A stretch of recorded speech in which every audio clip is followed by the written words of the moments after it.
Right. Good afternoon, everybody. I actually have some good news and some bad news. I'm going to start with bad news.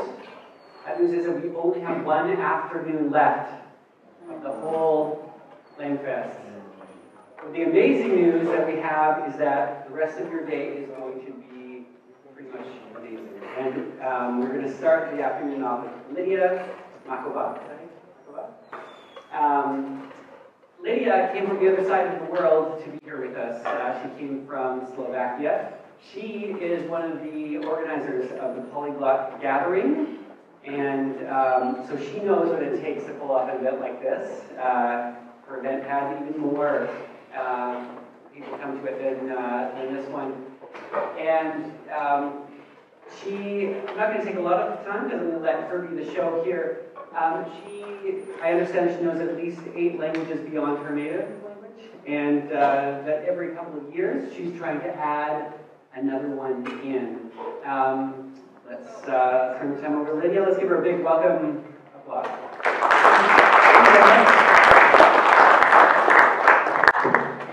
Thank you all very much for coming to this talk. I'm going to be talking about 2 different approaches to learning languages. One is that of a conference interpreter, someone who works with languages professionally, and the other one is going to be that of a hobby polyglot, someone who loves learning languages because it's fun, because you just enjoy the process and you enjoy the results. And the reason why I picked this topic is there are actually 2 reasons. First of all, interpreters and polyglots are really interconnected. When you meet an interpreter, the worst thing you can actually do is ask them how many languages they speak.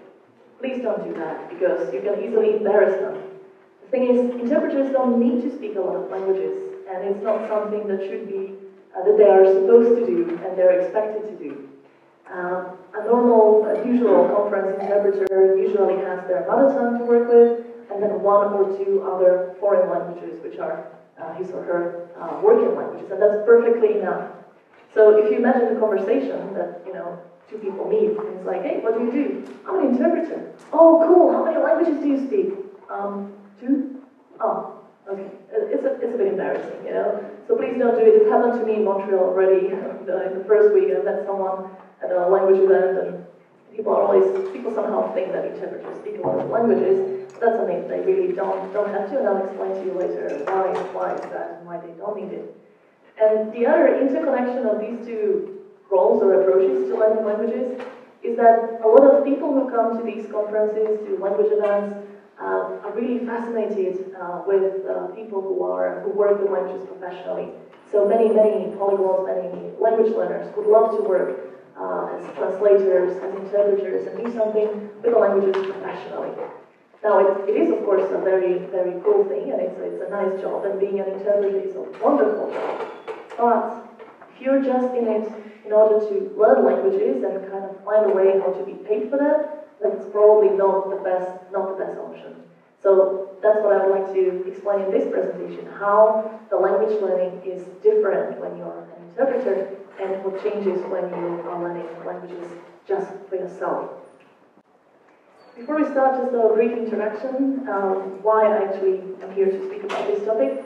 I myself am a very passionate language learner. As has been mentioned, I like to learn foreign languages whenever I can, and my system usually is that I add a new language every 2 years.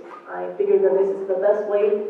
It enables me to really get the language to a comfortable fluency level. We'll speak about it later. And so I studied English and German in Slovakia, that's where I'm from, to become a translator and interpreter. So these are my official working languages, although I hardly ever work with German. English was basically enough in Slovakia, as most of the conferences and business meetings nowadays are in English. And then when I was at university, I started learning Spanish by myself, and then Polish, and then I took a course in the Slovak Sign Language for 2 years, which was really, really interesting. Unfortunately, I'm not very much in touch with the deaf community in Slovakia anymore, so this is a language I'm losing. And then French and Esperanto.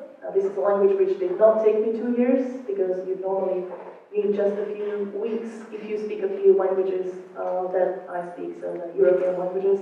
Really just, it's a very easy language to learn. and now my last passion was Russian. And I've just ended the 2-year period of learning Russian, and I'm thinking about what to do next for that language to learn. Besides that, I studied to be a conference interpreter, and this is a job I was doing for 6 years. I interpreted quite a few very interesting personalities, and this is why this job is so interesting, because you get to meet so many interesting people. I don't know if any of you know Brian Tracy, an author of dozens of books on personal development. I had the honor to interpret him for a 2-day seminar. Or maybe Tony Robbins, who is much more known on this continent than he is known in Europe. One of the best speakers and demanded speakers in the world. I got to interpret a few officials, ministers, and maybe also the Slovakia's former First Lady. So those were a few events that were quite interesting too. And my interpreting career even brought me to Peru, to a jungle where I interpreted a shaman doing ayahuasca ceremonies to treat people. So this job is very varied, and it really enables you to travel and to meet very interesting people. Finally, I'm a language mentor, which basically means my own approach to teaching languages, because I've always been interested in teaching other people languages, but I figured that I cannot really teach anyone, and what I can do is help people learn languages. So this is my mission now. I call it language mentoring. I'm not going to go in many details in this talk, but if you're interested later on, I'll be happy to talk about that. And then finally, as mentioned, I organized a Polyglot gathering this year. It's an event very similar to LangFest, and it was held in Berlin for 3 years, started by Judith Meyer and Chuck Smith, and then they asked us to take over last year, so it was held in Slovakia, in Bratislava. How many of you have been to the Polyglot gathering? Oh, that's awesome.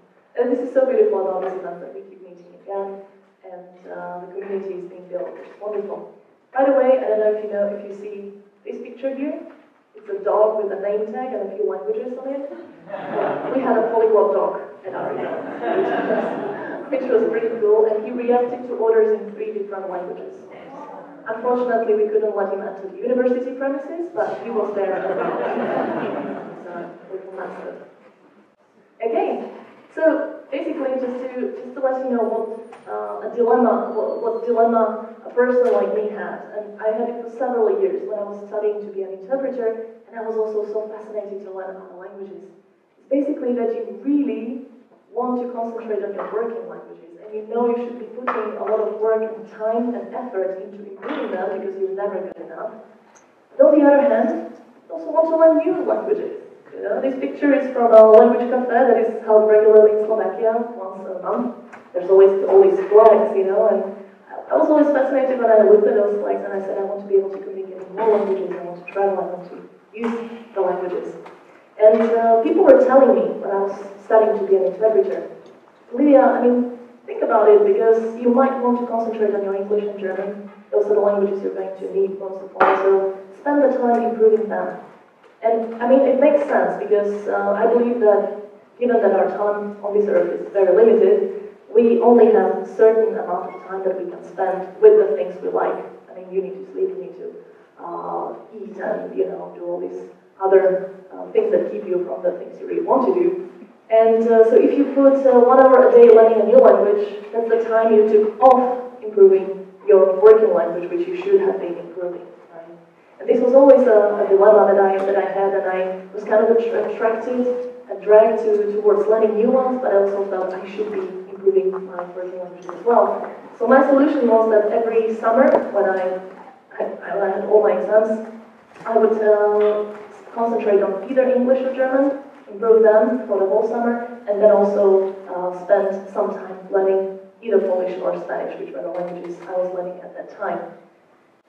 Now, what I want to really go through in this presentation is to tell you very particular examples of how this learning of languages is different when you are learning as an interpreter or working as an interpreter, and when you are learning languages just for yourself as a hobby polyglot.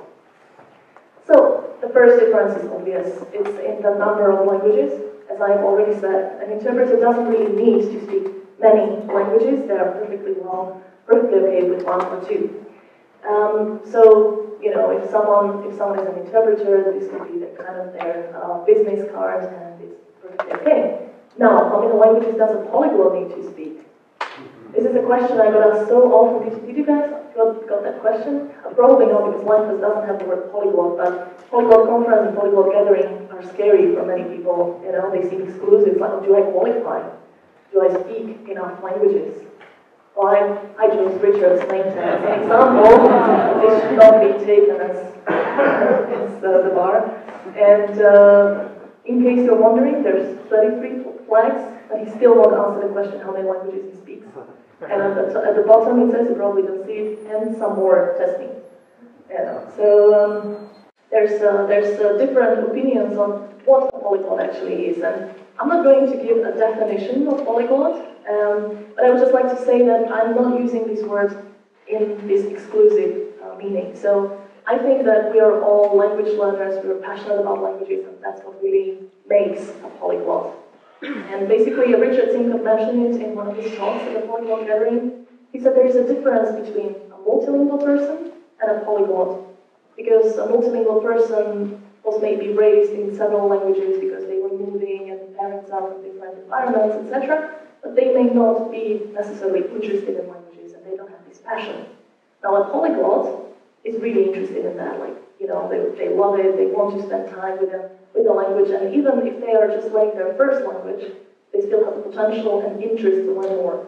So I think this is basically the same. You don't need to qualify to be a polyglot. My personal approach, I don't have a method, the perfect method to learn languages, but I have a language learning philosophy, which means that you can apply almost any method onto that. And so far, I haven't found a method which would not apply to it, which would be working. Basically, I think that language learning must be fun, and I was very glad to have this confirmed at Professor Gresham's presentation. He actually said it must be so much fun, you forget you're reading in another language, and I totally agree to that. I think having fun learning language is really the key thing, number one. Secondly, for me, it's the quantity. And this basically means that there is no shortcut in language learning. And you really need to put a lot of time and effort into it. You need to read a lot and listen to a lot of stuff and speak a lot, you know, a lot of input, comprehensible input, a lot of output as well. Thirdly, it's efficiency. So that means applying efficient and also effective methods. So for example, the spaced repetition system would be a great example. If you want to learn vocabulary into your long-term memory, then you probably you'd better find a different way than just, you know, memorizing lists of words. I think that's what we all agree on. And finally, I think some people who are really motivated and really dedicated don't really need that. But for most people, I think having a system where you have a plan, where you have some goals that you want to achieve, where you create some habits, that's quite important. So this is just a note on how I personally see language learning. Let's now move to the difference between interpreters and polyglots, number 2. The difference is in how you look up new words and maybe when you look up new words. So an interpreter basically doesn't really stop with that. And that doesn't mean that your work never stops or that you don't go on holiday, but I had this feeling that when I was reading some texts which are even closely related to the subject of the conference I was going to interpret, I would always look up for new phrases that were new. And I think that a polyglot has the advantage of just looking up the words that he gets really interested in, something that catches your attention, you know. So you can read whole books and there's a lot of words you don't really know, a lot of expressions you don't understand, but you don't need to worry about that. You just keep on reading and it'll come later. But if you're an interpreter, you actually have to work on that almost all the time because you never know when it's going to be useful to you. The third difference is how you manage that vocabulary. And as an interpreter, you create glossaries. And these are lists which are very specific to a topic that you are going to interpret. So, for example, I have a glossary on wine tasting, a glossary on growing soya beans, you know, which is something to do with agriculture, a glossary on fight against human trafficking. So these are the types of conferences I interpreted, and I always created a glossary before then, and I always keep them. So I have a whole list, I don't know if you can see it, but this is basically the collection of my glossaries in 6 years of interpreting. So you have a lot of them, and it's all full of vocabulary that you'll probably never ever use in another conference, but you still need to have it there. And if you go and interpret a similar conference, then it's very useful that you can just take it and use it again. Now, as a hobby language learner, as a polyglot, you don't really need that. You can manage your vocabulary in different ways. I personally love the gold list method. How many of you know about the gold list method? Wondering?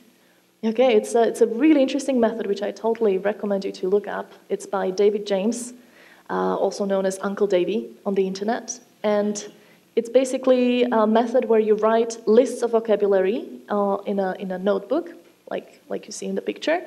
And then you write a list every day, and you don't look at the words for 14 days. And after 14 days, you go through that list again, and you just rewrite those words that you did not remember. And the magical thing about this is that it will be 70% of the list that you wrote down 14 days ago. And don't ask me how this works. It's really brilliant how it works. And it's been working for me for many years, and also hundreds of people in Slovakia that I told about. So basically, you just rewrite the vocabulary that you don't know, and the 30% you don't rewrite is words that are already in your long-term memory. And it really is fascinating. You're not learning anything consciously. It just kind of soaks in, and it's a wonderful method. So that's my personal way of managing my vocabulary. I know that many other people have other methods. For example, I'm sure many of you know about the link system by Steve Kaufman, and maybe Anki or another space repetition system, Memrise, etc. So it's a different way how you work with the vocabulary. As an interpreter, you need the glossaries, and you need to be able to learn them and have them at hand at one time. You cannot afford to spend 14 days not knowing these words, because you're going to need them tomorrow, right? So that's difference number 3. Now, what is also different is the choice of vocabulary you work with. And I'm going to give you a few examples of the items in my glossaries. So these are not really the words, but expressions that you need as an interpreter. And you may wonder at some of them, like, is this really a difficult term? Like, would you write it down, such as electricity provider switching rate?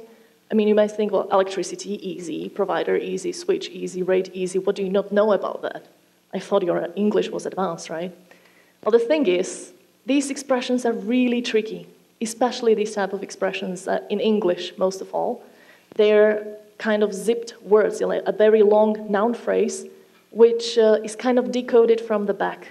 So maybe think about it for a few seconds, how you would translate that one into your mother tongue. I think that for most of you, at least in European languages, I don't know about Asian ones, but you would probably say the rate of switching providers of electricity or something like that, right? No, not in all languages, but just English is very specific because you can put a lot of nouns next to each other, and then it has a very different meaning when you hear the final word of that phrase, right? So as an interpreter, this expression is extremely important, and you need to write it down in your glossary, and you need to think about how to translate it into your other working language, that would be Slovak in my case, write it down, and then make sure you can do it very, very fast without thinking. Because the difference between an interpreter and a listener at a conference is that a listener can kind of listen to this and understand, but an interpreter needs to be able to decode it and say it actively, provide the output and say it out in the other language very, very fast. And that's why these are the expressions that I would write down in my glossaries. Or, for example, recent issues in arrears. It's quite an interesting one, and it's one of the most frequently used words in the company where I interpreted. It was about credits, and RIAs, as they call them, were really important. So if you did not prepare for that, then you would really have a huge problem. Or polymerase chain reaction analysis, or a low-slung armchair. That's in a furniture shop that I interpreted, a business meeting about some furniture pieces. I've never heard about a low-slung armchair, and I had to look it up how to say it in Slovak. By the way, I don't know these translations anymore. This is extremely short-term memory, but I'll get to that later. So that's when you're learning vocabulary as an interpreter. Now, as a polyglot, I like to choose different words to learn. And I'll give you an example. So Russian was my last language, and this is namyok ponyat. It's a beautiful expression, and I'm going to tell you how I use this one because I will remember it forever. A month ago, I took a Trans-Siberian Express from Moscow to Mongolia, speaking just Russian, staying just with Russians on couchsurfing, total immersion after 2 years of studying the language. Because actually, I believe that it makes so much more sense to go into the country when you speak the language well, and then it's going to go up very, very fast, rather than go into the country in order to start learning.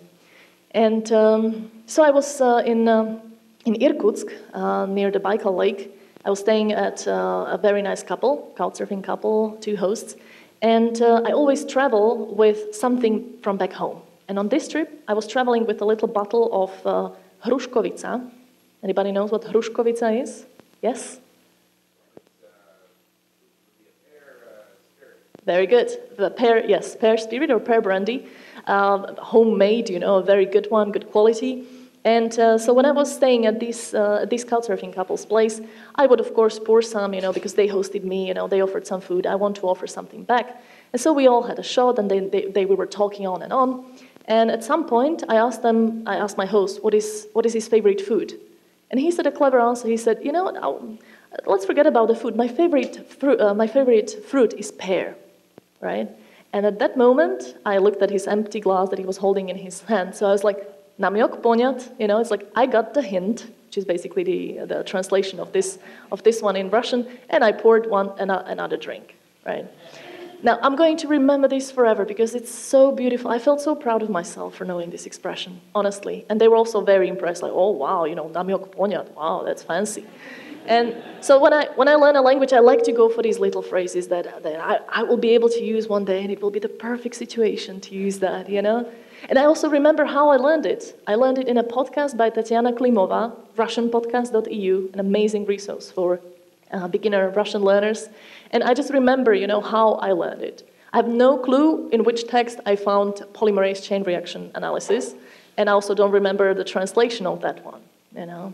So just trying to show you the different approaches to picking your vocabulary when you're a hobby language learner and when you're an interpreter. Other examples, you know, in other languages, das muss man in Kauf nehmen. It's pretty difficult to translate it in other languages, but there are these situations, you know, which it just really fits. Nie mam zielonego pojęcia, you know, in Polish, or once in a blue moon in English, or se me hace agua la boca in Spanish, c'est le coup de foudre, you know, something like that. Or this word pun in Esperanto, which I really love, girafo neniam estas sola, ĉar ĉiam portas kolegon. It's my favorite one. I'm not going to translate them. This is just to give you an example so that if you don't speak Russian, you understand what I mean by this. A fifth difference is in how you learn the vocabulary. So, an interpreter looks like this. And seriously, I'm not overdoing this. The thing is, you know, what they teach you at the university when you study an interpreter is you will receive the materials up front, and they will be bilingual. And you will be able to prepare a nice glossary, you know, have a good night's sleep, and then do the interpreting. And you can decide when you want to prepare, like you want to do it 1 week before or 3 days. Doesn't work like that, trust me. If you're working on the free market, maybe if you work for institutions, you know, like European Union institutions, that's very different, that's very well organized. But if you work with people who don't usually work with interpreters, what you get is, if you get it, is the list of the speakers and their talks. That's often what you get. And imagine going to a conference for soya bean planters, and you just have the names of the talks. It's terrible. So what you do is you spend a lot of time doing research by yourself on the internet, and you really want to learn the vocabulary very, very quickly. Put it into your short-term memory, be able to use it tomorrow, be able to forget it the day after so that you can learn new words and new expressions because the topic is going to be very different. I remember one of my very first interpreting events, which was a film festival in Bratislava.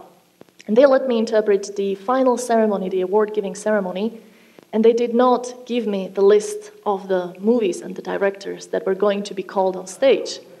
That's so terrible. It's a catastrophe, honestly. Imagine sitting in the booth, You know, it's one of your first interpreting events, so you're shaking like that, and you're hoping they will not hear it, like your hands touching the microphone or something.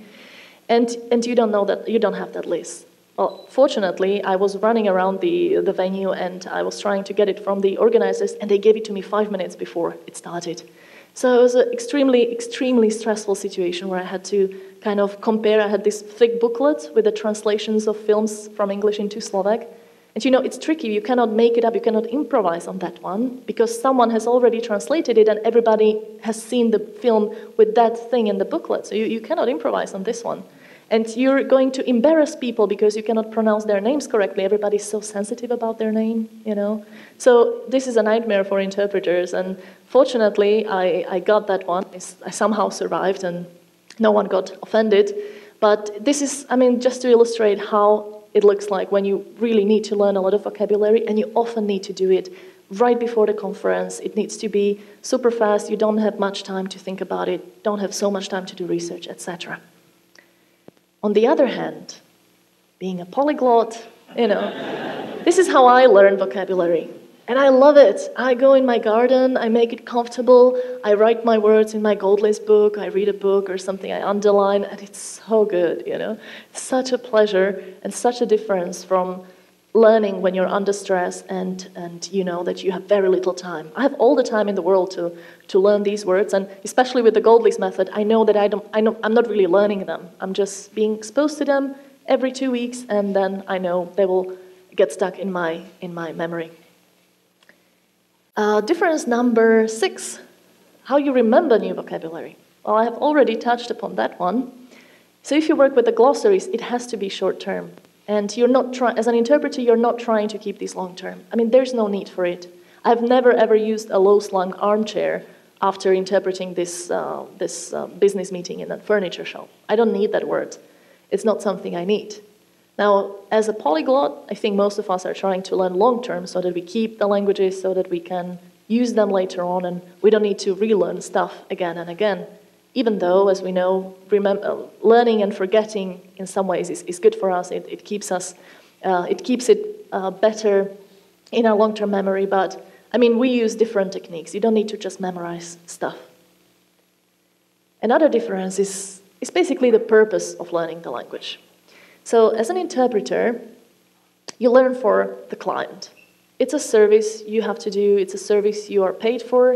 It's a service you're expected to do well. And so your whole learning of languages is kind of influenced by this purpose, because you're not learning for yourself, right? You're learning for someone else, to help someone else intermediate their communication, help someone else understand what is being discussed, etc. Now, as a polyglot, as a hobby learner, you know, everybody has different reasons, of course, but I learn languages for myself, to use them myself.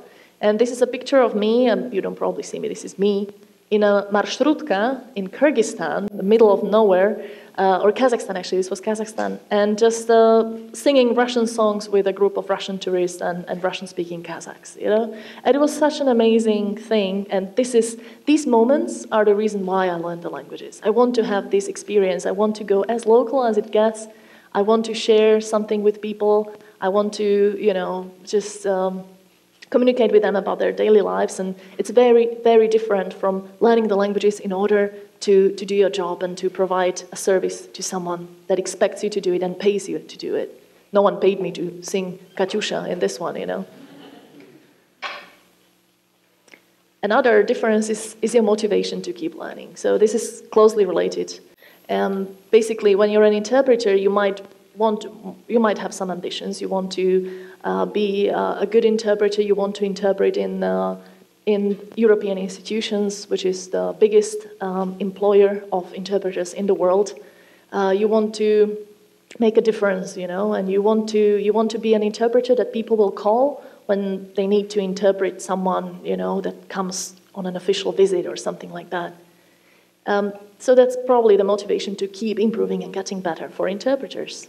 And again, polyglots and language learners don't necessarily have that. My motivation for Russian was to do the Trans-Siberian Express 2 years later. I had it in my bucket list for 4 years, and I just knew I'm going to learn the language before that so that I can fully enjoy. And Unfortunately, you don't see this picture maybe on these smaller ones, smaller screens. I was building a yurt in Kyrgyzstan with people communicating just in Russian. There was no other language you could communicate with them. So Russian is extremely useful when you want to travel in all these post-Soviet countries. I find this region fascinating. So yeah, that's the motivation again is quite different. And then the level of proficiency is quite different too. Now, I believe that as an interpreter, the ideal is you want to have a native-like fluency. You want to be as good as it gets, and passing a C2 test and saying, like, okay, I've done it, that's it, that doesn't work. Like, you need to make sure that even if you can speak the language fluently, that you can really switch into that language very fast, and that words just come into your mind when you need them. You can express things in synonymous expressions, and basically you can also differentiate between the levels of vocabulary. You want to make it more formal, or you want to make it more informal. You want to understand the cultural hints, etc., etc. Now, what do you need to learn? Like, up to where do you need to get as a polyglot? This is of course not something that would be objectively stated, but my personal opinion is that you basically need a B2 level, or the term I really loved by Steve Kaufman is comfortable fluency, that I think expresses it very well. So it's a fluency where you feel comfortable using the language, and the person speaking to you feels comfortable listening to you, right? It's not a painful experience. It's not like waiting for you to finish the sentence. I think that's the type of language level that I'm trying to achieve in all the languages I learn. And I think Ollie Richards defined the B2 level as a level where you go to a pub and you can have a conversation in a loud environment. You know, so that's also a type of a comfortable fluency. Now, of course, there may be different ideas, and I would be really interested to hear your opinion on this one. This is my personal opinion based on my own experience. And I also have this metaphor, this theory about what to do when you want to learn languages long term, and when you want to keep them, and you don't want to forget them if you don't use them for a few months. Now, how many of you know the movie Castaway with Tom Hanks? Have you seen it?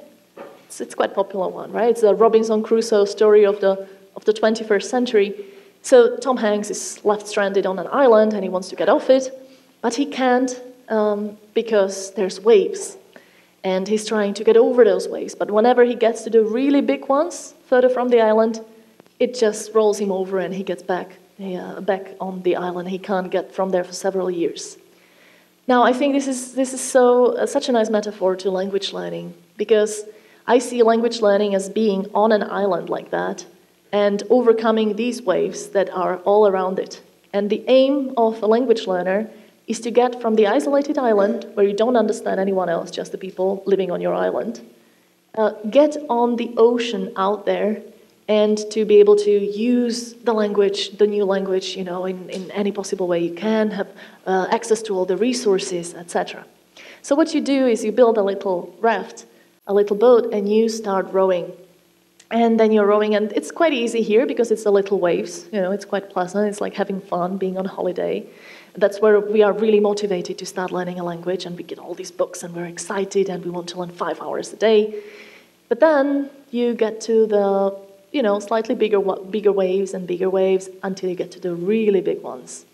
And for me personally, the big ones are the comfortable fluency level, a very good B2 level, maybe a lower C1 level, it depends, where if you cross that one, I think you're good to go. And you don't have to use the language for several months because you're behind that line, and the waves will not drag you back if you don't row for some time.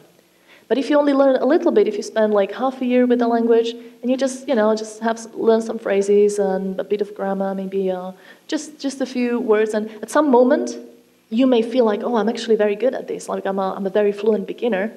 But then if you stop rowing, I think what happens is that the waves drag you back, and like not necessarily to the very island, like you're never a total beginner again, but I think you have to put a lot of more effort into getting or keeping that level. And I believe this is actually the reason why so many people have been learning languages for years, and they never get across the threshold, they never really can use the language actively, and I'm always so sorry for them, because then they think that language learning is so difficult. and it's never ending, and it doesn't work, and I'm not talented for languages, you know? They have this feeling. But what I tell them is row on, you know, just make sure that in a short period of time you get across the big wave and you'll be okay. Like, of course, the language goes a bit down and a bit up depending on how much exposure we've had recently, but I believe that if you get behind that level, you're never going to totally forget it, and it takes you just a few, you know, maybe minutes, maybe hours to activate the language and use it back on the level that you used to have. I'd be also very interested in hearing your opinion on that, maybe your experience that confirms it or proves it wrong. Now, the 10th difference is the conversations you have with foreigners. And this has to do with people traveling to another place to interpret an event or to travel for other purposes. If you're an interpreter and you're meeting the people that will be at the conference or the speakers of the conference one day before, you will most probably want to discuss with them the topics of the conference, even if you're not personally interested in that. But this is your very unique chance at getting the most important vocabulary, because whatever you ask them about their topic, they're going to use the most frequent words.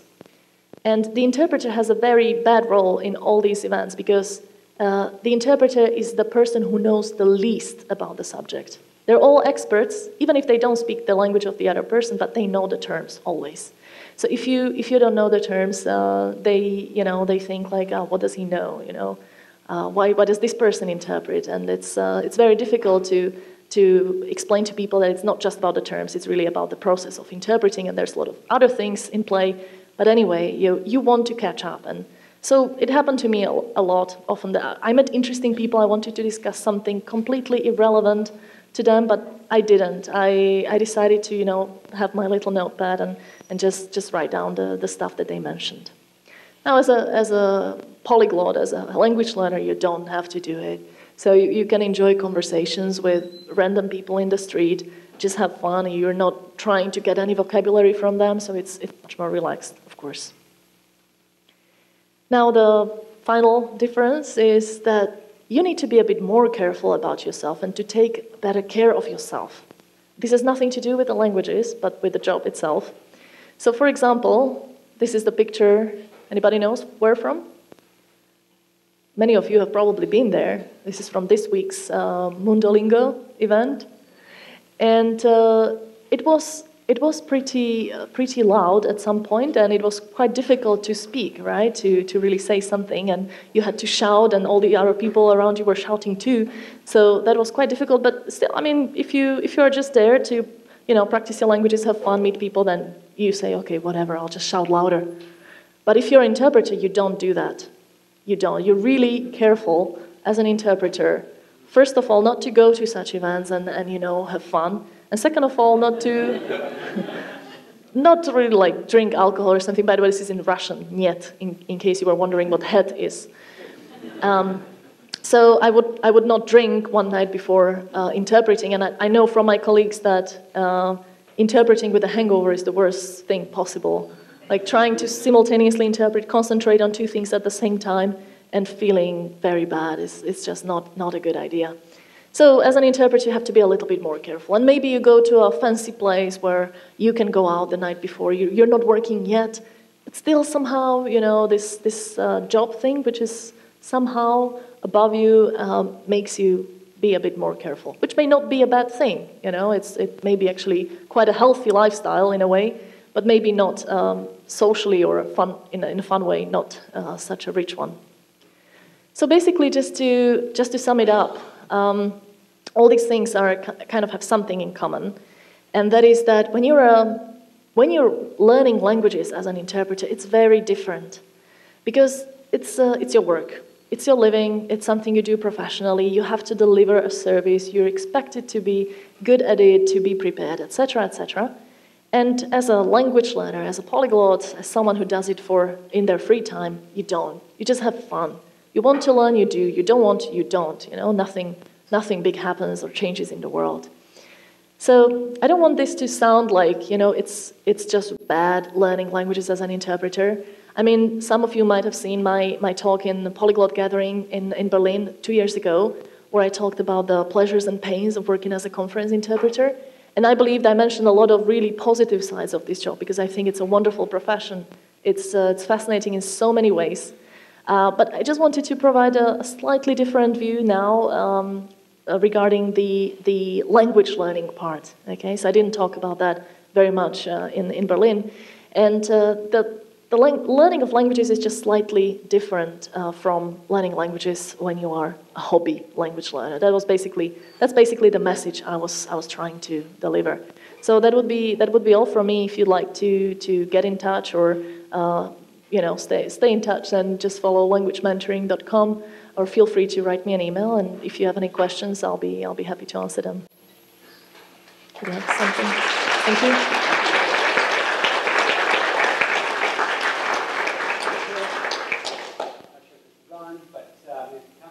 Questions? I'll check if the other mic is working.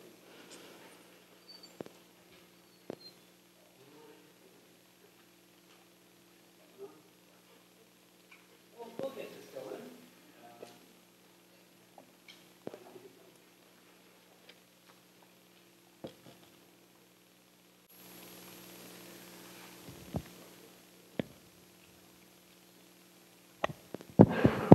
There you go.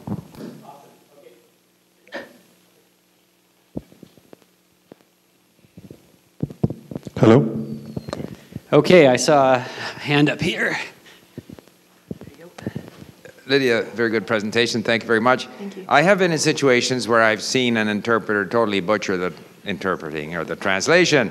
I tend not to interfere unless it's completely going to, make a mess of things. But how do you react, and I'm sure it has happened, when someone says to you, no, that's not the right word or something? I'm sure that comes up. How does that affect the interpreter? Yeah, that does happen, unfortunately. And it's usually the people who are at a very enthusiastic beginner level who make those comments. I had it happen to me once where I was interpreting to a group of about 150 people, and I was on the stage next to the speaker. And the thing is, you have to really think about how you phrase what you say. And sometimes it happens that you don't have enough information to be able to translate it yet. So what you do, and this is a very deliberate strategy used as an interpreter, you kind of keep the information for yourself. You just say the first part of whatever the speaker said, and you keep this other one in your mind so that you can get a bit more context and put it together and then kind of catch up. So I did that, and of course, I stopped after the first part, and there was this guy like, "Excuse me, you forgot to say this and that," And it was a very unpleasant situation because if you go like, "Oh, well, I know, I use that as a strategy, I'm going to mention it," like, it doesn't make sense, people will find it weird. So in that case, you just smile politely and you kind of try to get out of that situation. But it does happen. It's quite unpleasant, really. And of course, sometimes it happens because you make a mistake. An interpreter is not perfect, and sometimes you don't hear properly, or you don't understand quite what they mean. Maybe you're not an expert enough to really understand what they mean. You don't know the term or something. In that case, I try to act it in a friendly way. It's like, "Oh, thank you very much. It's great that you told me that," and I try not to look offended or something, because if you radiate this energy like, "Hey, I'm here, the expert, and don't you tell me something," it's going to be very bad, right? But that are the problems of this profession, unfortunately. Hi, Lýdia. Thank you for this presentation. It's a wonderful, very entertaining look at polyglots versus interpreters. Who was the most difficult person you've ever had to interpret, and why? I would say the worst speakers are speakers who don't really know what they want to say, or they don't have much to say. And those that don't have much to say usually use most words. And that's the worst, because it's like blah, blah, blah, blah, blah, and you just want to say one sentence which basically sums it up, but you can't, because people are going to think you omitted so much. So what you develop as an interpreter is coming up with these ways of saying a lot and not saying anything at all. And what is worse, I think it happens to me even now when I talk to someone, or even sometimes when I present publicly, and I just lose my concentration for a minute. I just go on, I put it on the robot, on the automatic mode, and just keep talking. So I think those are the worst speakers. And then the funny ones. Oh boy, the funny speakers. I mean, they're amazing to listen to, but terrible to interpret. Because all these word puns and jokes and allusions to cultural things, it's a nightmare, really. So you do the best you can, and there is this joke, I think we actually mentioned yesterday at the lunch, this joke among interpreters, you know, like when you're interpreting simultaneously in the booth, and the speaker is telling a joke, and you always have some people in the audience who listen to the speaker directly, and some people who listen to the interpretation. And so you need to make sure that they all get the same message and they all have the same feeling. Because imagine you're listening to someone, like they're speaking in a language you don't know, listening in the headphones, and then everybody around you is laughing. And it's like, there was nothing funny, you know? It's like, hey, interpreters, I'm not getting the jokes. So there's this joke, not really to be taken seriously, that when you have a speaker say a joke like that, what you say is, ladies and gentlemen, the speaker is telling a joke that I don't quite understand. Would you please laugh now? And this is the reaction you're supposed to get, right? But it's tricky. It's tricky. You need to time it perfectly. The punchline needs to be exactly, you know, it's a very tricky one.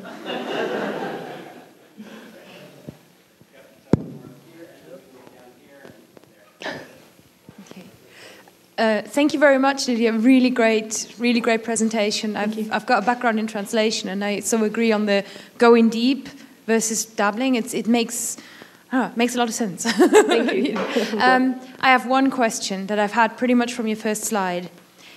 Can you do, and I guess it's more a question about how you mirror as an interpreter the performance, or if there is a performance, if there is an intensity, if there is a, imagine, you know, like you do Donald Trump perhaps differently than you would Lýdia Machová. So, can you do a Slovak Tony Robbins for me?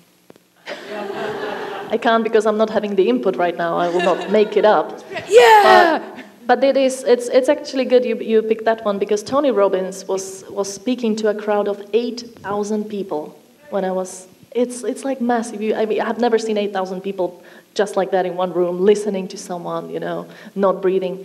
And what he did is he did a meditation with them, a mass meditation. And I was interpreting that part. It was 3 colleagues of us in the booth, in the Slovak booth, and I was taking that part because you alternate. And the thing is, you really need to work with your voice. Like, you need to understand so much more in the message than just the words. Because I realized that he was really working with his voice to, you know, get people in this state, and you need to be very calm. And at that moment, it's extremely important that you don't do any self-corrections. You don't, you know, use a better expression, because this is what many interpreters do, especially when they're beginning. Like, they say a sentence, they realize, like, doesn't sound really correct, so they correct themselves. And in this situation, you couldn't do that. So you need to work with your voice too. And for example, when you're doing consecutive interpreting on the stage, I think you need to be a bit of an actor, and you need to be comfortable with public speaking, because if you're not, it's all going to be shown in your way. And these people that are listening to you, they take so much of all this content from how you present it. And we all know that the speech, the voice and the body language is so much more responsible for how people get our message than our words, right? So it would happen that I would, for example, interpret events for several hundreds of people, which were where they were trying to get them participate in a business, you know, it was a multi-level marketing presentation, and there was this guy who was like, oh guys, this is the opportunity of your life. And if you imagine the interpreter being like, this is the opportunity of your life, it totally destroys the message, right? So yes, yeah, those are the tricky things about interpreting, really. Any other questions? Hi, thanks for the great presentation. I found it very interesting when you said that the goal of the glossaries is just to get key vocabulary into short-term memory. Mm-hmm. And I also found myself wondering, like, are there any particular techniques or preferred ways that you prepare with those glossaries for an upcoming conference? And would that vary greatly from one interpreter to another? Yes, I think you always find your personal way how to do that. What I found out with my own mistakes is that you need to learn them both ways. So it's not enough to kind of just keep reading the Slovak ones and then the English ones. I always test myself. Every single event, I test myself on the words and just mark the ones which were difficult ones and test myself again and again into English, and then do the same for English into Slovak, because you mostly interpret bilingually, so you need to know the expression in the other language too. So it was just I would say, many times reading and kind of testing myself on the vocabulary. But the thing is, this is why it's so important to prepare your glossaries yourself, because when you go through the process, this is where you actually learn. And then the testing part is just making sure that you really know the ones, or you circle the ones which are difficult. But when you work with the text and you look for a word on Google, and then you go to Glossby dictionary or something, and it's like, oh, this is a good expression. You put it down, you're putting it in your brain, actually. Right. Okay, Tetsu? Yes. Technical question. I heard that when you do translation from English or a Western language with Japanese, it's really hard because Japanese, you put the verb at the end, so if you have long sentences, what do interpreters do in those cases, other than trying to remember everything as much as possible? Are there tricks that interpreters do? Yeah, it's very difficult. I personally, I really admire interpreters who do these languages that are so different from each other, that have a very different structure. But what helps it, or how you go around it, is that you increase the so-called décalage. Like the moment where you start speaking and when the speaker starts speaking. So they start, and you wait because you need a meaningful unit. And then when you have it, you say it out loud. There is also a technique called salami technique, where you basically cut phrases into very short, meaningful units. So for example, if someone is saying, although it was raining yesterday, you're not waiting until the end of the sentence, because you can say a lot of stuff in between. So what you say is, it was raining yesterday, however, and you wait for the other part of the sentence, right? So you always work with semantic units. You never work with words. If you go for words, you're done. That's the end of your interpreting. And this is what mostly beginning interpreters do. This is the biggest mistake. They although it was raining, and then they got lost. So the salami technique is a good example. Thank you so much for your presentation. I have a funny story, and then I have a question. A lot of people know Billy Graham. He was a Christian preacher, and he went all over the world. He was being interpreted, I think it was in South Korea, and he said that Solomon was led into sin because he had 300 concubines, or like prostitutes or whatever. And the interpreter said he was led into sin because he had 300 porcupines. That happens. So I'm sure you have some stories. I'm a comedian, so I'm always looking. My first job interpreting, I was an interpreter for deaf people, people who can't hear, for 15 years. And my first job was here at Concordia University. And so I was an educational interpreter for the deaf. And one of the jobs we always feared was when they would have us go and interpret for the sciences. I hope I'm not offending anyone, but we had a lot of East Indians come to, and they were brilliant PhDs, but their accent was on the wrong syllable, and so we had a very hard time understanding the language and the accent mixed. So they tried to get interpreters who had a background in sciences, but it's a very small deaf community here in English, and so obviously often we got thrown into the job without feeling qualified. Have you had these situations where the person is so heavily accented and you just show up at the job and realize you've got your work cut out for you? Yeah, that happens, unfortunately. So what you can do is, that's the language learning of an interpreter. You try to listen to as many accents as possible and try to understand it. But if you're doing it consecutively, that means you're on the stage, you're next to the speaker, then the audience is usually quite compassionate about that, because they listen and they don't understand a word anyway, So sometimes you see this smirk, like, I'm curious how you're going to interpret that, But most people are like, oh my God, I'm so sorry for the interpreter, So the thing is, if you do a very good preparation, you mostly know what the speaker is going to say, more or less. And I like to always speak to the speakers before, especially if we go on a stage. We usually spend 5 minutes before that. So I would just make sure that I know what they're going to mention, and then you can kind of improvise based on that. But it's very difficult because you're thinking, what if I missed out something important? What if someone understood it and I missed it? But it is quite tricky, unfortunately. Yeah. But we cannot really prepare for that. But there's so many accents. People come from various countries, and they speak the language you're interpreting up to different levels. So unfortunately, that's cannot do much about that. Just the last question right here. And if you want to talk to Lydia afterwards, you can go and chat with her about whatever you want. Go for it. So how do you find your gratification through being an interpreter? Because it is the expectations from the client are very high. So if you screw up, obviously you've got negative comments, right? But how do you... Yeah, the negative comments do not happen all that often. I heard that in some countries, someone wrote me a comment on my YouTube video saying, oh my God, I get corrected all the time. I mean, I've had it happen a few times in my life, but not many, because mostly, at least people in Slovakia, I mean, they're quite polite, they wouldn't show off or something, because it's an unpleasant situation, really. But what happened mostly in my interpreting events is that someone would come to the booths and tell, I admire you so much, you're doing a great job, we're listening to you, and it's amazing.